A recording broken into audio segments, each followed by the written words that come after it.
வணக்கம். கடவுள் ஒளி. இப்போ நான் நிறைய விஷயங்கள் சொல்லிகிட்ருக்கிறேன்.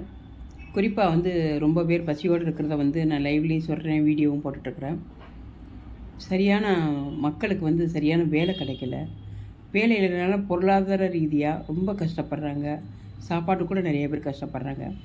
உழைக்கக்கூடிய ஒரு இடத்துல இருக்கிறவங்க கூட ரொம்ப கஷ்டப்படுறாங்க. சரிங்களா? இதில் உழைக்கவே முடியாத ஒரு சிலர் நிறைய பேர் இருக்கிறாங்க. சரிங்களா? முதுமையானவங்க, முடியாதவங்க, இப்படி நிறைய பேர் இருக்கிறாங்க. சரிங்களா? அவங்கெல்லாம் அவங்களோட நிலைமை எப்படி இருக்குன்றதை கொஞ்சம் யோசிச்சு பாருங்கள். பசி கொடுமையானது. பசி என்பது கொடுமையானது. அதை நம்ம சாப்பிட்டா மட்டும்தான் சரி பண்ண முடியும்.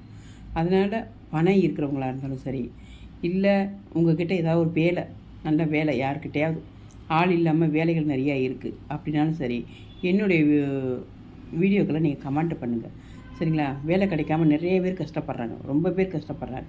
சரிங்களா? இது ஒரு சேவை மனப்பான்மையோடு நான் உங்கள்கிட்ட கேட்டுக்கிறேன். வேலை வேணுன்றவங்க, வேலைக்கு ஆள் எடுக்கிறவங்க யாராக இருந்தாலும் என்னோடய வீடியோவில் கமெண்ட் பண்ணுங்கள். கொஞ்சம் வேலை கொடுக்குற ஒரு உதவியாக இருக்கும். அதே மாதிரி பணம் நிறையா வச்சுருக்கிறவங்க தயவு செய்து சாப்பாட்டுக்கு அரேஞ்ச் பண்ணுங்கள். உங்களால் முடிஞ்சதை ஒரு கையேந்தி நிற்கிறவங்களுக்கு ஏதாவது சாப்பாட்டு கொண்டு போய் கொடுங்க. பசி ரொம்ப கொடுமையாக இருக்குது. நான் திரும்ப திரும்ப பதிவு பண்ணுறேன். கடவுளோட வருகை இருக்குது. அதில் பணம் எல்லாம் காணாமல் போயிடும். அதை வேறு மாதிரி கடவுள் செஞ்சு எடுத்துருவார். ஓகேங்களா? அதனால் அதுக்குள்ளே நீங்கள் பணத்தால் நிறைய பாவம் செஞ்சுருந்தாலும் அந்த பணத்தை வெளியில் யாருக்காவது இல்லாதவங்களுக்கு கொடுத்து அதை சரி செஞ்சுக்கோங்க. தயவுசெய்து விடுதலையாங்க. பாவத்திலிருந்து விடுதலையாங்க.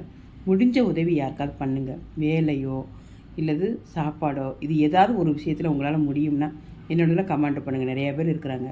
கொஞ்சம் ஹெல்ப் பண்ணுங்கள். தயவுசெய்து ஹெல்ப் பண்ணுங்கள். மனித நேயத்தை கொஞ்சம் கொண்டு வாங்க. சரிங்களா? மனித நேயத்தை கொஞ்சம் கொண்டு வாங்க. பிறர் அழுதான் என்ன, பிறர் எப்படியோ போனால் என்ன அப்படின்னு நினைக்காதீங்க.